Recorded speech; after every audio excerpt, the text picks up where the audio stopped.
Welcome to Layer the Alchemist, where we discuss all things heavy metal and hard rock. And on today's episode, my so far favorite albums of 2022.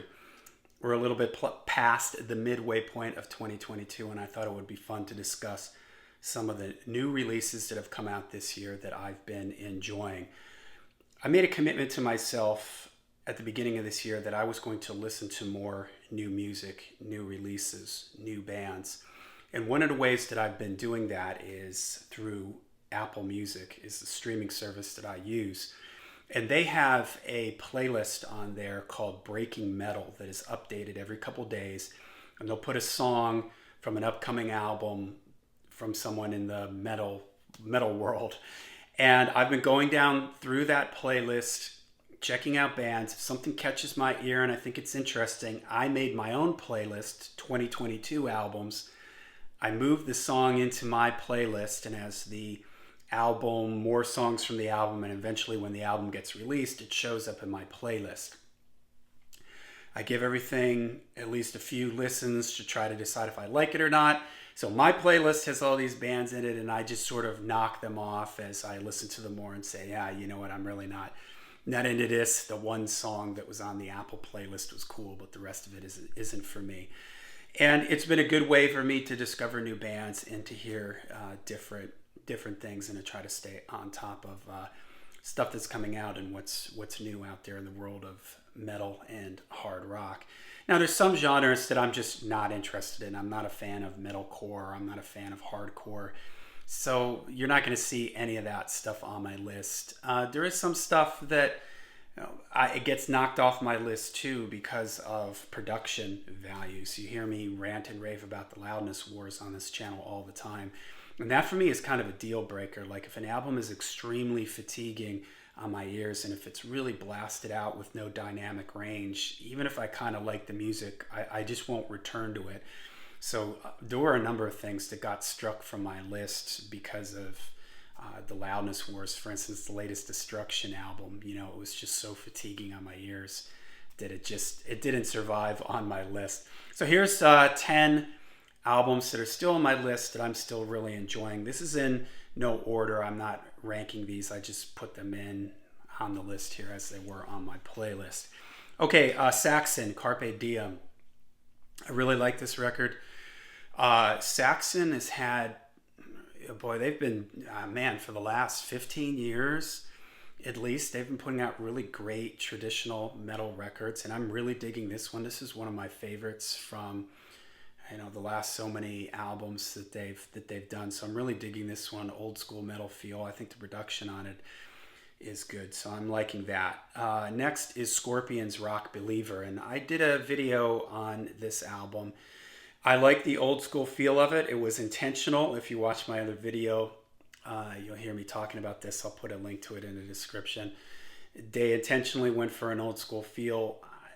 That's okay with me. There's lyrical references to past albums and past songs.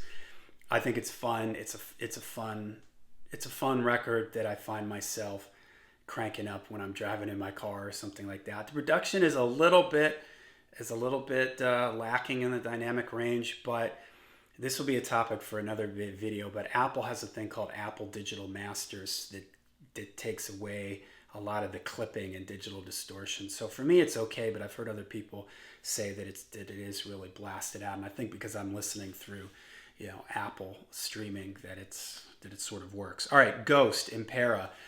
I really like Ghost. I don't think I've done any videos on Ghost, and I know they're a very divisive band. Some people like them, some people don't, but I like their melodic sound. I'm a sucker for hooks and everything like that, so I really like this album. I'm going to be going to see them in, I think, 2 or 3 months. They're going to be playing here in Tampa, so I'm looking forward to that. Okay, Creator, Hate Uber Alias, I'm not exactly sure how to pronounce it. A lot of times in thrash and the more extreme types of metal, the production can be what I was describing earlier. Very harsh, very fatiguing, very difficult to listen to. For instance, I like Corpse Grinder, the singer from Cannibal Corpse. He just put out a solo album that I like, but it is just so lacking in dynamic range. It's so fatiguing on my ears that it didn't make my list. But Creator, the production on this is just great. It's still really powerful, but you can hear everything. There's some bass guitar and bass frequency in it. I think the songs are really good. I'm really digging this one. That's one of my favorites. Okay, here's one that I discovered through the Apple playlist. Reaper, Varisian Inferno. I think I'm saying that right. Reaper is kind of like Venom. They're a newer band with this sort of retro Venom, kind of maybe early Motorhead type of sound, rough vocals, but it's like old school type of fast, metal riffing. It's not really thrash. It's definitely not death metal. You might say like speed metal. Again, think sort of Venom and early Motorhead, that kind of speed with these rough vocals. And I'm really liking that one. Okay, the Michael Schenker group, Universal. Michael Schenker, one of my favorite guitar players. Good album. I wouldn't say a great album. I should probably do a review on it. There's great playing, of course, on there. The vocals are good also, and there's a lot of good songs. Maybe too many songs on it, but I just always love hearing anything from Michael Schenker. All right, Graham Bonnet Band, Day Not in Nowhere. I think I'm reading that correctly. I talk about Graham Bonnet on this channel, and I say it's like anything he gets involved in, I think he elevates it to another level. And with his own band here, I love his voice. I love his melody lines. He always moves around a lot in his vocal range. I think he has great hooks. I think his lyrics are super interesting. They're not anything like really wordy or anything, but he just sort of puts his phrases together in a very unique way. His lyric writing is just very unique, kind of storytelling. Love it. The guitar player in the band is fantastic also, so great playing. Love that record. All right, Tony Martin, Thorns. Darren and I did a Sabbath Sunday on this. Like it. It's a little flawed. Don't care for the 90s sort of vibe to it at times, but I think Tony Martin is sounding as good as he ever has with his voice, so that's one that I'm also really digging. Okay, Belfagour, The Devils. This, I think, just came out not too long ago. Death metal, again, sometimes it can get with production values. I can be turned off by that with the more extreme forms of metal, but this I really like. It's heavy, it's extreme, the down-tuned riffing, it's very intense, the vocals are way over the top. I'm very picky about this type of music. I can't really say I'm a huge fan of extreme metal, but this appeals to me because the sound and the nature of it is just so ominous and heavy and crushing. So that makes my list. And then number 10, Septicflesh, Modern Primitive. Septicflesh is also a death metal band, a little bit like Belfagour in the same sort of style, like not a ton of blast beats, a lot of really heavy down-tune riffing. That's probably why these two bands also appeal to me. I don't like things that are just straight out blasting. But Septicflesh always, I don't know if they always do, but in their last so many records, they incorporate orchestral things into their sound. And I really like that.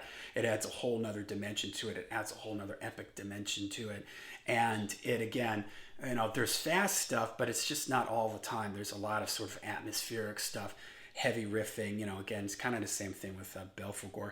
Behemoth, they have a new album coming out soon. That might make my list. There's a bunch of bands that have new albums coming out. So this is where I stand so far in 2020. With the 10 albums, my 10 favorites so far in 2020. So let me know what you think of my picks, and let me know what some of your picks for your favorite new albums released so far in 2020. And it's possible I may have missed something.